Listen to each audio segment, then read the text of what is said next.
মহিলাদের কণ্ঠ পর্যন্ত আল্লাহ পাক আটকায় রাখতে বলছেন, ইয়া নিসা আন-নবী লাস্তুন্না কাআহাদিন মিনান নিসা ইনিত্তাকাইতুন্না ফালা তাখদা'না বিল কওল ফায়াতমা'আল্লাযী ফী কলবিহি মারাদ ওয়া কুলনা কাওলাম মা'রুফা। ওই নারীরা, নবীদের বিবিদেরকে সরাসরি বললেন, পরোক্ষভাবে সারা দুনিয়ার মুমিন মহিলাদেরকে বললেন, এ দুনিয়ার নারীর দল, আল্লাহকে যদি ভয় করো, কণ্ঠের লগে মধু লাগাইয়া ভিন পুরুষের সালাম দিবা না, কথাও বলবা না, কারণ কলবের মধ্যে রোগ আছে। ফায়াতমা আল্লাযী ফী কলবিহি মারাদ, ওই রোগের মধ্যে পড়িয়া তোমার কণ্ঠের আওয়াজে পাগল হয়ে যাবে।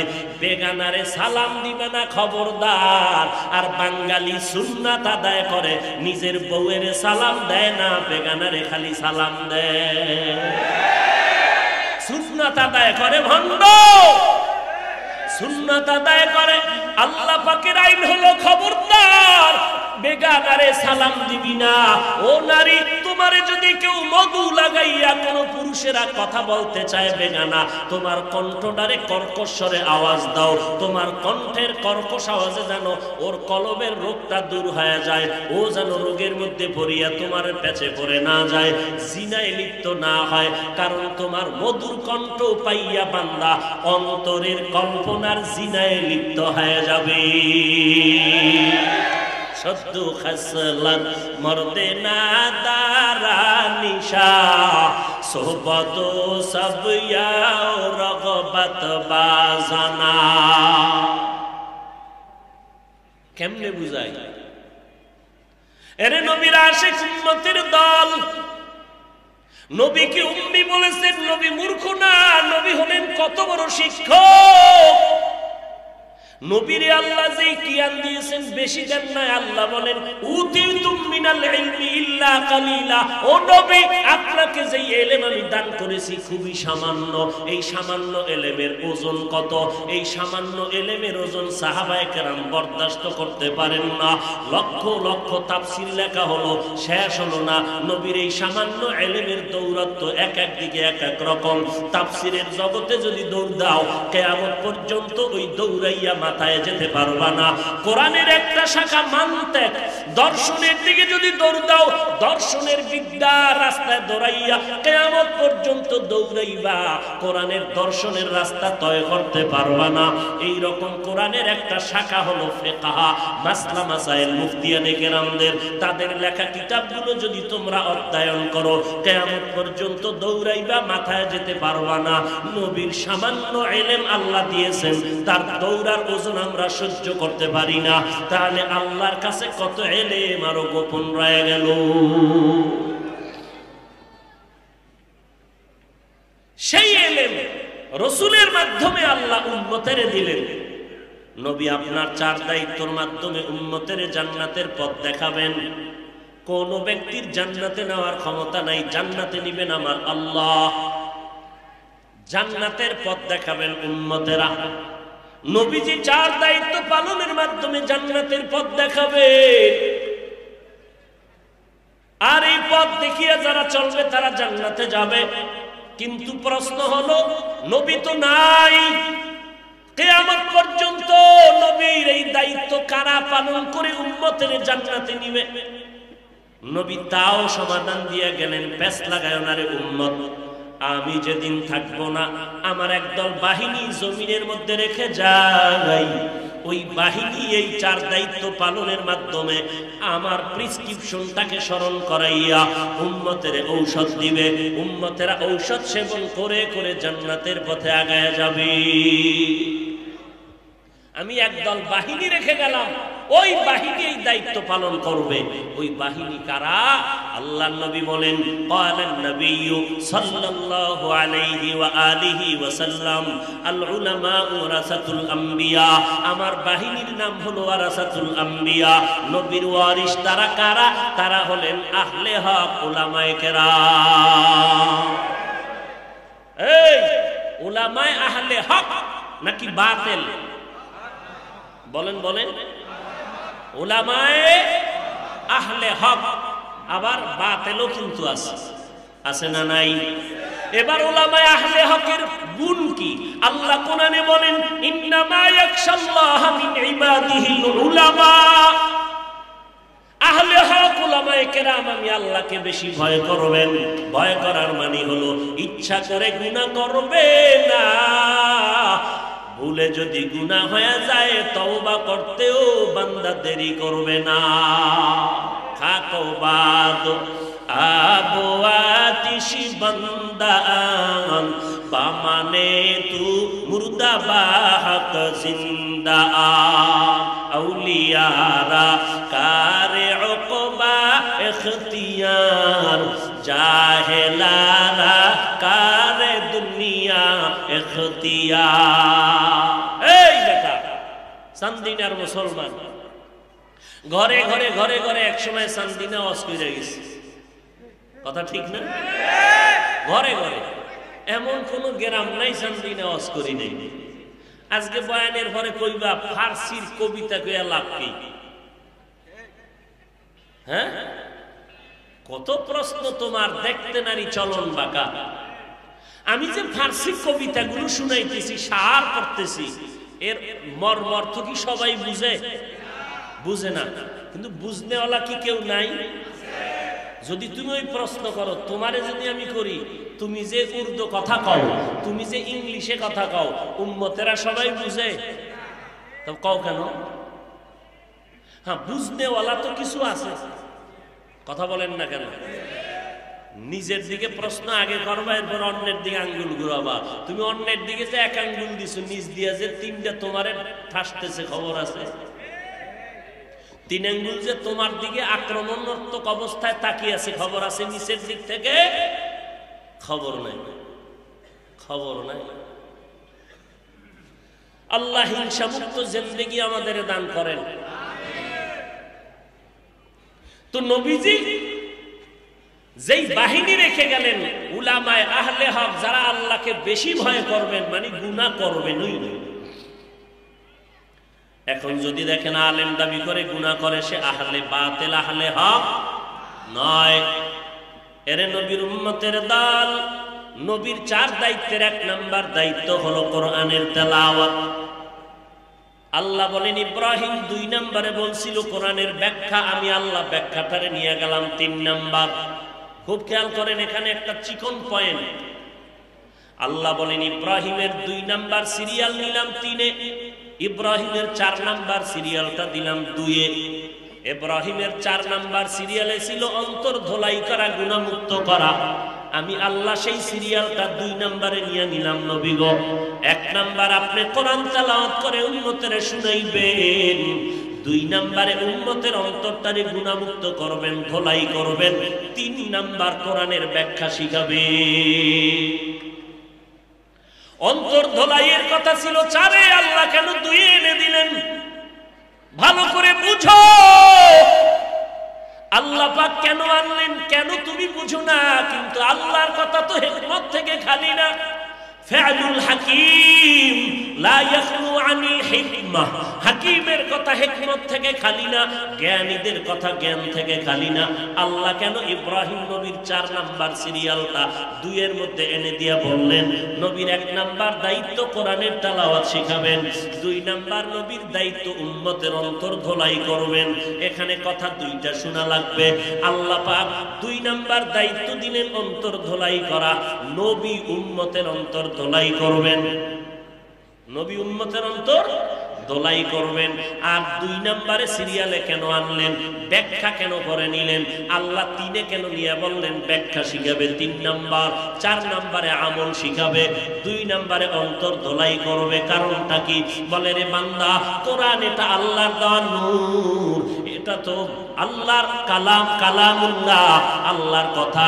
কোরআন হলো আল্লাহর আয়না। ওরে বান্দা, আয়না দিয়ে তাকাইলে যেমন চেহারা দেখা যায়, আল্লাহর কোরআনটা খুলিয়া যদি তাকাও, আমার আল্লাহর কুদরত দেখা যায়।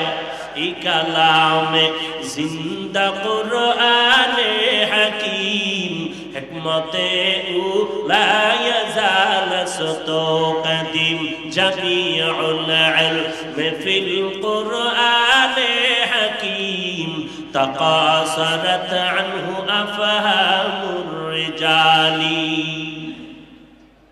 খারাপ লাগতেছে? অন্তর ধোলাইয়ের কথা আল্লাহ কেন বলেছেন? এরে নবীর উম্মতের দল, আল্লাহর কোরআন হলো একটা নূর। আল্লাহর দেওয়া নূর, এটা অন্যায় গুনাহওয়ালা অন্তরে আল্লাহ দিবেন না, থাকবে না।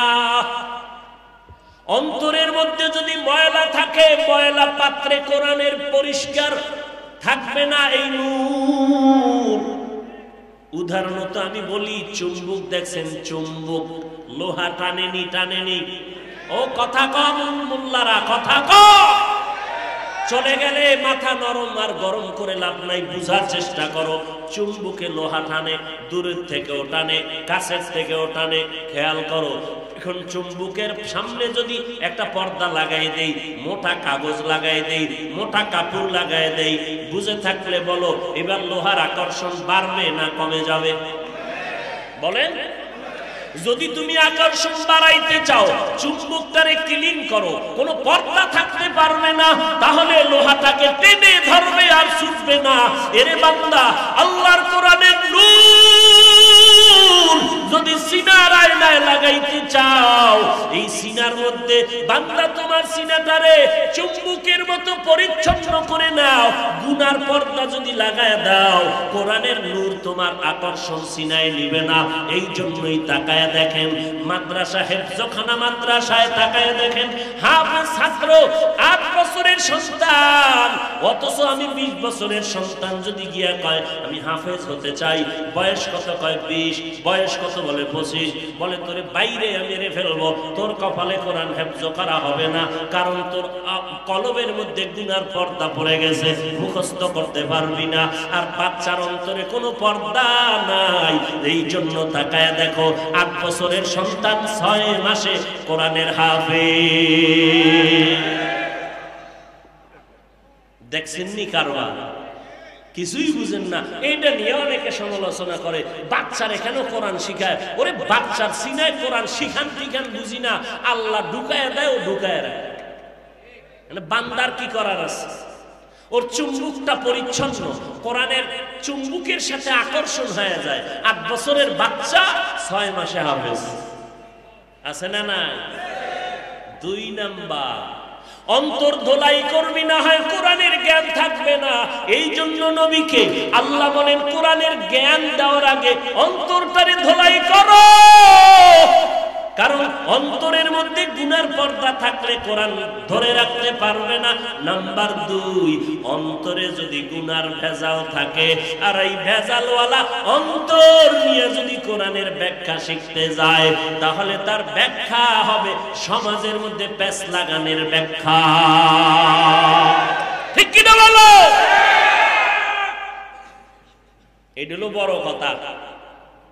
অন্তরের গুনাহ ময়লা পরিষ্কার করো, না হয় তোমার অন্তরে ভেজাল নিয়ে কোরআন শিখতে গেলে শিখবাও বাঁকা, ব্যাখ্যা করবাও অপব্যাখ্যা করবা, সঠিক ব্যাখ্যা তোমার দ্বারা হবে না। অপব্যাখ্যা করনেওয়ালারা আছে না নাই? আরো জোরে বলেন। এইবার আর একটা পয়েন্ট, অন্তর ধোলাই করবে কে? এতক্ষণ বয়ান শুনলে বলেন, অন্তর, উম্মতের অন্তর ধোলাই করবে কে? নবী। নবীর দায়িত্ব না? 1 নম্বরে নবীর দায়িত্ব কোরআনের তেলাওয়াত, 2 নম্বরে উম্মতের অন্তর। এখান থেকে চিরন্তন শিক্ষা নিবি চান্দিনার মুসলমান। আর বুকের পাতা শক্ত থাকলে বয়ানের পরে বলবি, চ্যালেঞ্জ করে বলছি, অন্তর ধোলাই করার নাম আত্মা শুদ্ধ করা। নবীর দায়িত্ব উম্মতের অন্তর থেকে গুনাহ দূর করে দেওয়া, ধোলাই করা। এটা নিজে নিজে পারবে না। অন্তর ধোলাই করার জন্য আরেকজন অন্তর পরিষ্কার ওয়ালার কাছে যেতে হবে। সোহবতে সালেহ তোরা সালেহ গুনাহ, সোহবতে তালে তোরা তালে গুনাহ। নাইলে মোমেন সোয়ে মোমেন মিশাওয়াত, মাইলে কাফের সোয়ে কাফের মিশাওয়া। অন্তর ধোলাই নিজে নিজে হবে না। একটা ছোট্ট উদাহরণ দিয়ে প্যাচ লাগাইবেন না। উদাহরণ এটা বাস্তব হতেও পারে, নাও হতে পারে। উদাহরণ দেয় কেন? আসল কথা বুঝানোর জন্য। আসল কথা কিন্তু এমন তার সেরা বাংলাদেশে জন্ম নিছে, উদাহরণ লইয়া ট্রল করে, আছে না নাই? লোকটা বাঘের মতো, তার মানে কি ওর দাঁত আছে বাঘের মতো, ওর পাছায় লেঞ্জা আছে বড়। তা কি বুঝলা? সরমনার পিসাব কইছে কিয়ামতের দিন জাহাজ লইয়া উঠবে। তো পিসাব তো জানে এইটা একটা উদাহরণ দিছে। তুমি যে এইটারে ধইরা রাখছো এটাই প্রমাণ তুমি সৃষ্টির নিকৃষ্ট মূর্খ, নিকৃষ্ট মূর্খ। তোমার মতো মূর্খই জগতে কেউ না। মুনাফিক, নির্লজ্জ কোথাকার। উদাহরণ কি? আমি বললাম এই জামাটা আমি বানাইছি, খেয়াল করছেন? জামাটা আমি বানাইছি, কি বুঝছেন? আমি এটারে সুই সুতলে সেলাই করছি। তাহলে আমি বানাইছি কথার মধ্যে বুঝা গেল ভিতরে আরেকজন ঢুকানো আছে। কে আছে? টেইলার আসেনি? ঢুকানো আসেনি? এইটারে আরবি গ্রামারের মতে বলে ফেলে মুতাআদ্দি, অর্থাৎ কর্তা কাজটা কমপ্লিট করতে পারে না আরেকজনের সহযোগিতা ছাড়া। আরেকটা হলো ফেলে লাজিম, আমি দাঁড়াইছি, আমি দাঁড়িয়েছি বা আমি খেয়েছি। স্বাভাবিকভাবে আমি দাঁড়িয়েছি, এখানে কি আরেকজন ঢুকানো আছে? অর্থাৎ এই কাজটা কর্তা শেষ করছে, আমি দাঁড়াইছি, কাম শেষ। আমি যে জামাটা বানাইছি, জামাটায় দাগ পড়ছে, এটাকে পরিচ্ছন্ন করেছি, লন্ড্রিতে দিয়েছি। তাহলে এখানে আমি জামা বানাইছি, এখানে টেইলার ঢুকানো আছে। আল্লাহ পাক বলেন নবীর 2 নাম্বার দায়িত্ব উম্মতের গুনাহ অন্তর থেকে ধোলাই করবেন। তাহলে বোঝা গেল এই অন্তর ধোলাই করা, এইটা ব্যক্তি কর্তা নিজে নিজেই কাজটা পারবে না, অন্তর ধোলাই করতে পারবে না, বরং আরেকজনের সাহায্য লাগবে। দলিল কি? ইউজাক্কিহিম, এই শব্দটাই দলিল। যারা আরবি গ্রামার বুঝে না এরা কয় পীর মুরিদি শিরিক, এরা আহলে বাতিল, আহলে বাতিল, আহলে বাতিল। এবার বুকের পাটা থাকলে দাঁড়া, না হয় বয়ানের পরে আয় বমু। যারা বলে পীর মুরিদি শিরিক তারা ভণ্ড। আসতে বলেন কেন? তারা কি ভণ্ড? কোন সন্দেহ? যারা সন্দেহ করবে তারাও ভণ্ড।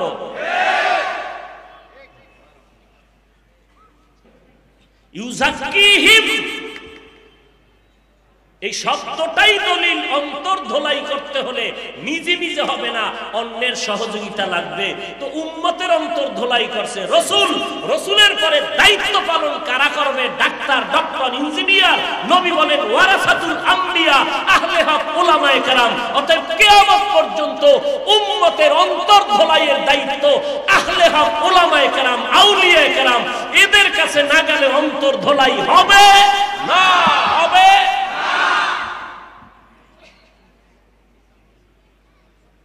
পিসাবের কামি এইটা। আমরা সর্বনাই, আমরা তাবলীগে যাই কেন? আমরা তাদের গোলামি করি না, আমরা গোলামি করি আল্লাহর আদর্শ মানি, রাসূলের। কিন্তু রাসূলের আদর্শ চিনি না, জানি না। তারা জানেন, তারা জেনে শুনে সাধনা করে আল্লাহর মুহাব্বত নিয়ে উম্মতের বুঝায়। আমরা তাদের থেকে জেনে জেনে আমল করি। সমস্যা কি? সমস্যা তাদের মধ্যে না, তোমার অন্তরের মধ্যে। যে অন্তর ধোলাই করো নাই, অন্তর কি হয় নাই? ধোলাই হয় না। ধোলাই তো নিজে নিজে পারবা না, কোনোদিনও না। এবার তুমি যুক্তি দিবা না, হাফিজ সাহেব টেইলার যদি কয় জামা আমি বানাইছি, আমি না কইছি আমি বানাইছি, মানে টেইলারে বানাই দিছি। টেইলার নিজেই যদি কয় আমি বানাইছি, এটা আরবি গ্রামারের আর এক কায়দা আছে, খেলাফে কিয়াস। মিজান কিতাবে আছে মগার বা আরেজ, এটা তোমার চান্দিতে ঢুকবে না, তোমার চান্দি গরম হয়ে আছে ইন্টারনেটে ঢুকবে না। সূরা ফাতিহার মধ্যে পীর মুরিদির সবক আছে। তো এক যুবক ছেলে একদিন কই হুজুর, আমি তুই পড়ো কি? কয় ট্রেনে পড়ি। কাদার বেহারি জাহাজের খবর নিলে কি বুঝবি? রিক্সাওয়ালায় যদি ট্রাকের সাথে বিশ্ব রোডে পাল্লা দেয় কি হইব বুঝেন তো? রিক্সাওয়ালা ট্রাকের সাথে পাল্লা দিছে, সাহস পাইলো কয় কয় ভিতরে মেশিন লাগাইছে, বুঝেন নাই? লাগাইয়া এখন বিশ্ব রোডের মাঝখান দিয়ে চলতেছে, ট্রাকওয়ালা আওয়াজ দিতেছে, সাইড দেয় না। তোমার মেশিন আছে, আমারও আছে। তো ট্রাকের ড্রাইভার আর কত সহ্য করবে? এক থাপ্পড় দিয়ে রাস্তার ঢালে ফেলায় দৌড়। রিক্সা একদিক করে ভর্তা হয়েছে, রিক্সাওয়ালা আর এক জায়গায় পরে চামড়া শেষ। কান্দার আওয়াজ। একজনে কয় কি বলে চামড়া নাই, কয় মিল্লাত ভাম লাগা, কয় ভামে কাম হয় না। ডাক্তার কোন রকম ঔষধ দিয়ে সুস্থ করলো, রিক্সা ড্রাইভার আবারও কাঁদে। বলে আবার কাঁদিস কেন? কয় যেই ট্রাকে ধাক্কা দিয়ে ফেলে দিল সেই ট্রাকে আবার পেছনে লেখা দেখলাম আবার দেখা হবে, এই জন্য কাঁদতেছি।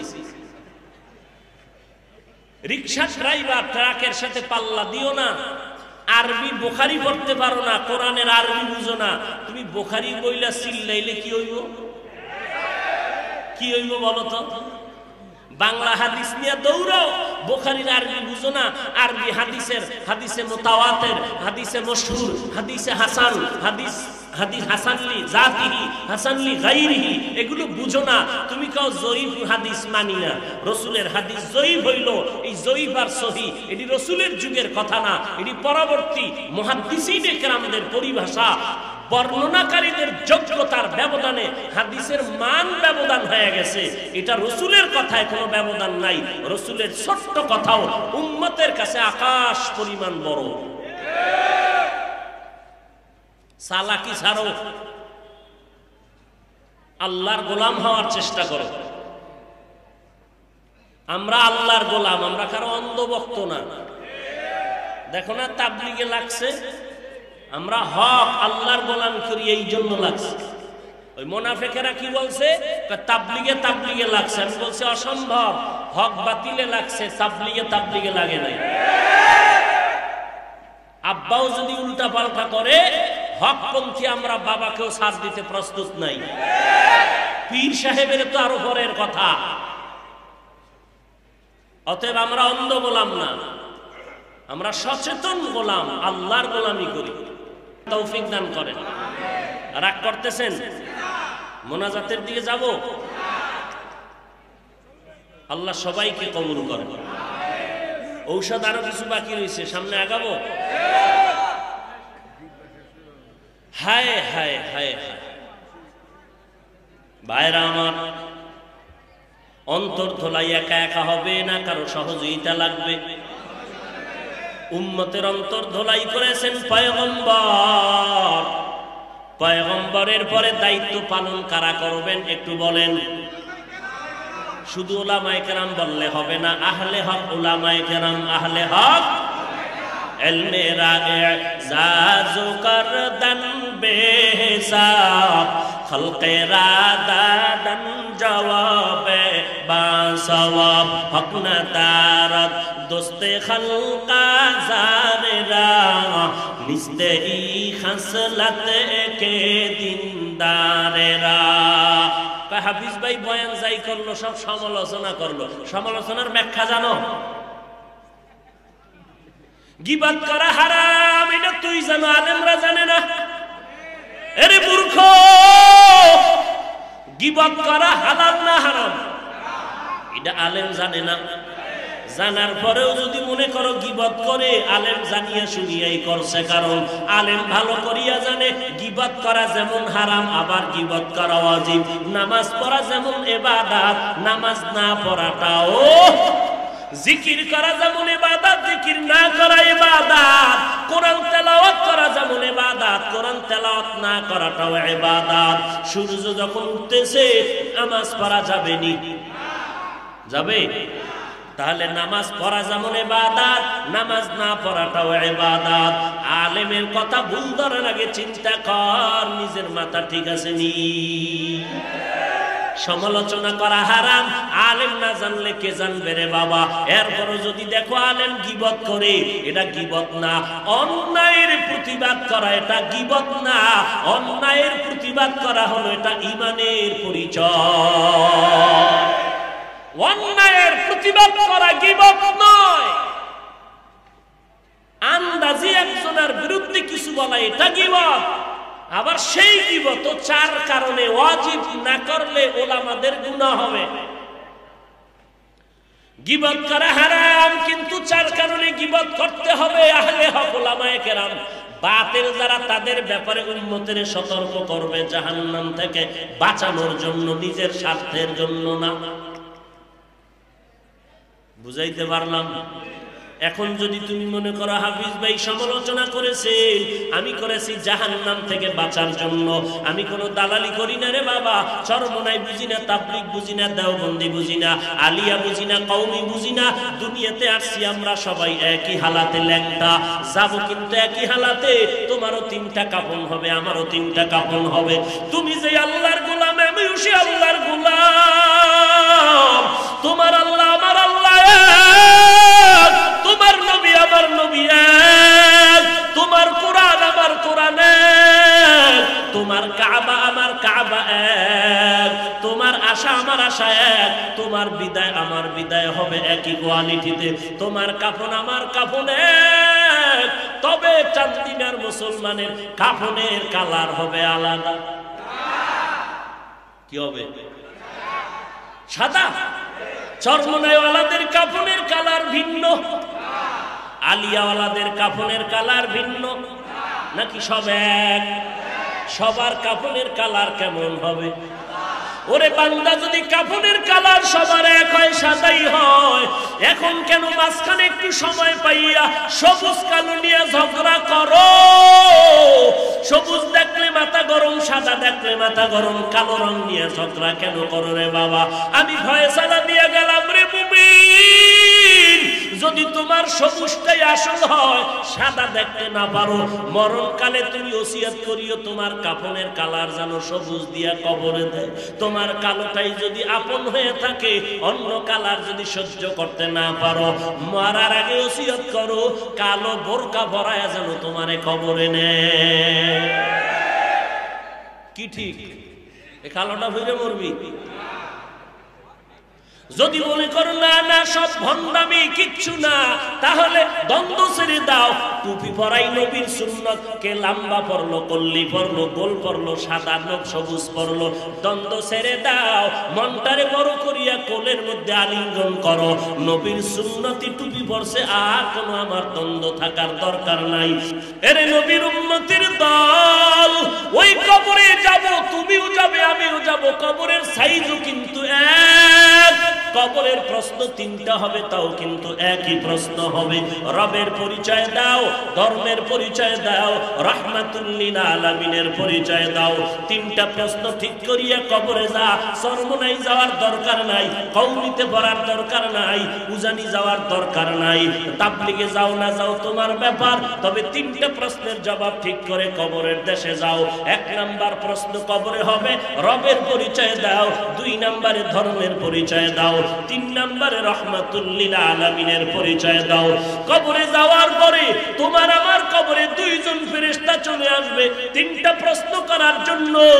ওই তিন প্রশ্নের জবাব তারাই দিতে পারবে যারা দুনিয়াতে রবের গোলামির মালাটা গলায় লাগাইয়া জীবনে আল্লাহরে বেজার করে চলে নাই।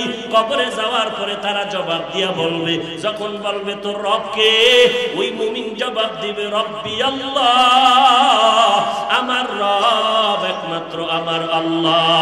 কারণ মায়ের গর্ভে ছিল আমার আল্লাহর কেউ নাই।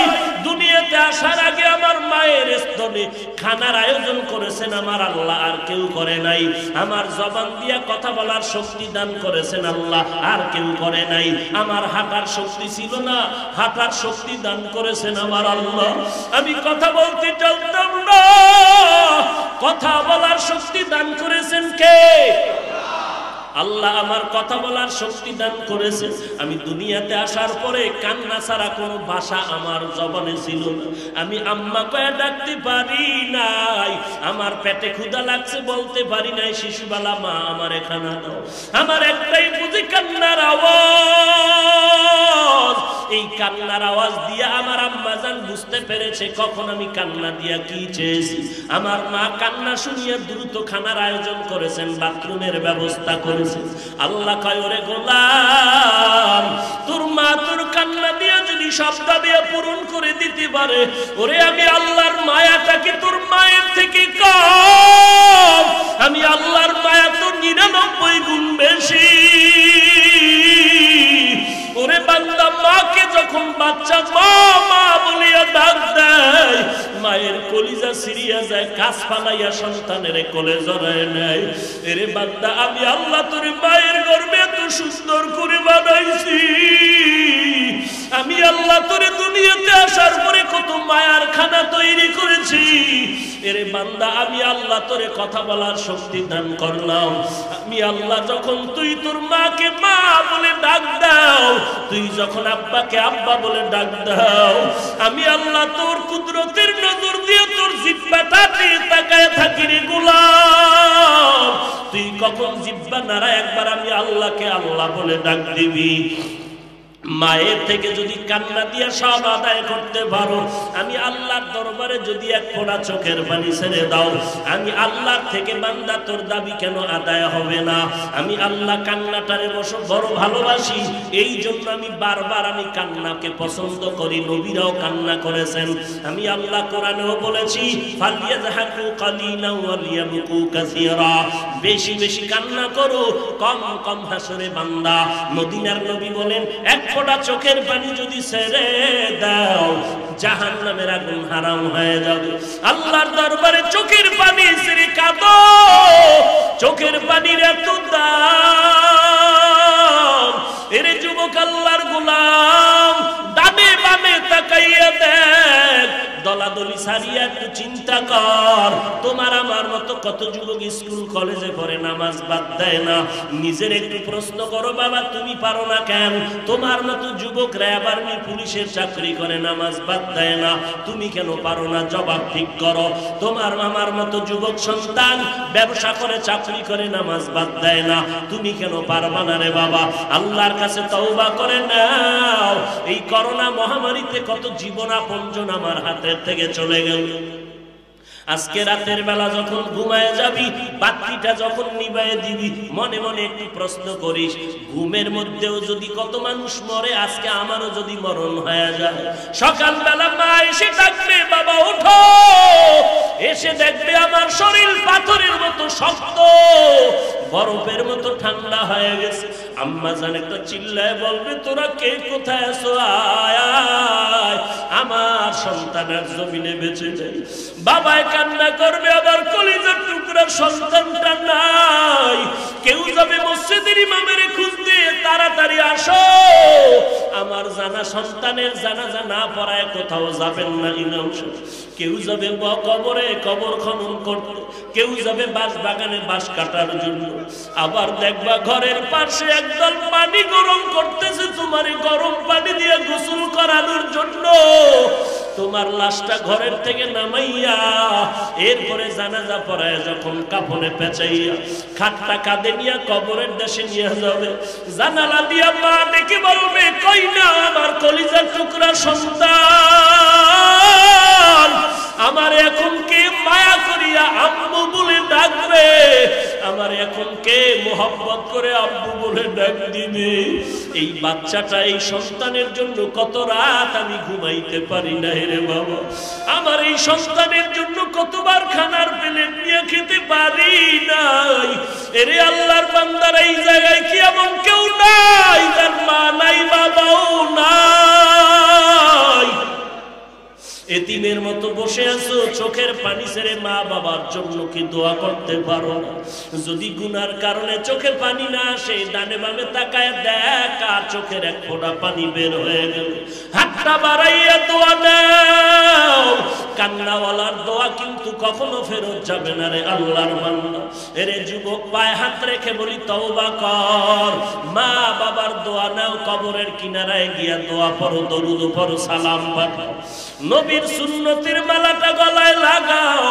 নবীর তেলাওয়াত করা কোরআনের তালিম, কোরআনের তেলাওয়াত চালু করে দাও। খাঁটি অন্তরে তওবা করো আর বলো, হে মালিক, এই ময়দানে আমার মতো গুনাহগার আর কেউ নাই রে আল্লাহ। আমার গুনার কারণে চোখে পানি আসে না, অথচ আমার ডানে বামে কত মানুষের চোখে পানি। ডানে বামের কত বান্দা মুনাজাতে কাঁদে, আমার কেন চোখে পানি আসে না? অথচ আমিও তো মুসলমান, ওই বান্দাটাও তো মুসলমান। আসলে গুনার কারণে দিলটা শক্ত, চোখে পানি আসে না। আল্লাহর কাছে তৌফিক চাও, হে আল্লাহ কান্নাওয়ালা চক্ষু দান করো। চোখের পানি এত দামি, দুনিয়ার ঘরে আগুন লাগলে পানি ছাড়া যেমন ঠান্ডা করা যাবে না, জাহান্নামের আগুন যদি গুনার কারণে কবরে জ্বলে থাকে, ওরে বান্দা চোখের পানি ছাড়া কবরের আগুন ঠান্ডা করা যাবে না। আল্লাহর দরবারে কান্না করো, তওবা করো, হে আল্লাহ গলায় ছুরি আসবে আর কোনোদিন নামাজ ছাড়বো না। আমার মতো যুবক ড্রাইভারি করিয়াও যদি নামাজ পড়ে আমি কেন পারবো না? আমার মতো যুবক যদি ব্যবসা করে, চাকরি করে, নামাজ পড়ে আমি কেন পারবো না? আমার কপাল পুড়ে গেল, কবরে গেলে কে পীর, কে মুরিদ, কে শিক্ষক, কে ছাত্র পরিচয় হবে না, কে কোন দলের লোক পরিচয় নাই। তিনটা প্রশ্নের জবাব ছাড়া কোনো প্রশ্ন নাই, জবাব নাই। রবের পরিচয় দাও, ধর্মের পরিচয় দাও, রহমাতুল লিল আলামিনের পরিচয় দাও। ওরে বান্দা, যদি দুনিয়াতে রবের গোলামি না করো, কবরে গিয়া জবাব দিতে পারবা না। আল্লাহ তাআলার অর্ডার হয়ে যাবে, রে ফেরেশতা দেরি করিস না। এই বান্দাটারে দুনিয়াতে আমি অনেক সুযোগ দিয়েছি, বান্দা সুযোগ গ্রহণ করে নাই। আলেম ওলামাদের বয়ান শুনিয়া নামাজ পড়ে নাই, এখন আর সময় দেওয়া যাবে না। এখনই তাড়াতাড়ি কবরের মধ্যে জাহান্নামের আগুন জ্বালায় দাও, কবরে জাহান্নামের বিছানাটা বিছায়া দাও। আল্লাহ অর্ডার করবে, রে কবরের মাটি এই নাফরমানকে দুই পার্শ্ব থেকে সজোরে চাপ দাও। কবরের মাটি এত জোরে চাপ দিবে, পাজরের হাড্ডি চুরমার হয়ে যাবে। ওরে আল্লাহর বান্দা, আল্লাহর কোরআন যদি মনে করো সত্য, গুনাহ নিয়ে কবরে গেলে আযাব হবে তাও সত্য। আজ পর্যন্ত মিথ্যা তো প্রমাণ কেউ করতে পারে নাই। অতএব সত্য কোরআনের কথা মতো তওবা করো, না হয় কবরে উপায় নাই। সাহাবায়ে কেরাম এত আমলের পরেও জীবনভর কান্না করেছেন, তোমার আমার কি পরিমাণ কান্না দরকার? আল্লাহর কাছে তৌফিক চাও, হে আল্লাহ কান্নাওয়ালা চক্ষু দান করেন। আজকে থেকে তওবা করতেছি, আর নামাজ ছাড়বো না, বেপরদায় চলবো না, মা বাবাকে কষ্ট দিব না, আলেম ওলামাদের বিরোধিতা করব না, সহিভাবে কোরআন শিখবো, নামাজ পড়বো, নবীর সুন্নাত মতে চলবো, আহলে হক উলামায়ে কেরামদের কাছে গিয়া নিজের আমলটা, অন্তরটাকে ধোলাই করে চলবো। ও দয়ার মালিক, আমাদের খাঁটি অন্তরে তওবা করার তৌফিক দান করেন আল্লাহ। তওবার উপরে মজবুত হয়ে চলার তৌফিক দান করেন, আমিন। আলহামদুলিল্লাহি রাব্বিল আলামিন, ওয়াসসালাতু ওয়াসসালামু আলা সাইয়্যিদিল আমবিয়া ওয়াল মুরসালিন ওয়া আলা আলিহি ওয়া আসহাবিহি আজমাইন। ইয়া আরহামার রাহিমিন, ইয়া আরহামার রাহিমিন, ইয়া আরহামার রাহিমিন।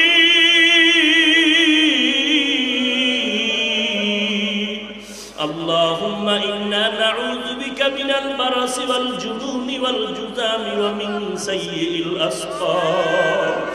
আল্লাহুম্মা ইন্না নাউযু বিকা মিনাল বারাসি ওয়াল জুনুনি ওয়াল জুযামি ওয়া মিন সাইয়্যিল আসকার। আয় আল্লাহ, চাঁদনির ঈদগার দিকে তাকাইয়া দেখো, কত উলামায়ে কেরামরা হাত তুলেছেন, কত মুরব্বীরা, হাজী সাহেব, সাদা দাড়িওয়ালারা হাত তুলেছেন। কত যুবক, কত ছাত্র ভাই, কত ছোট ছোট বাচ্চারা হাত তুলেছে। মাইকের আওয়াজ পেয়ে কত মা বোনেরা আপনার দরজায় হাত তুলেছেন। আমরা সবাই গুনাহ নিয়ে আপনার দরজায় আসছি রে আল্লাহ, শয়তানের ধোঁকায় পড়ে গুনাহ করেছি।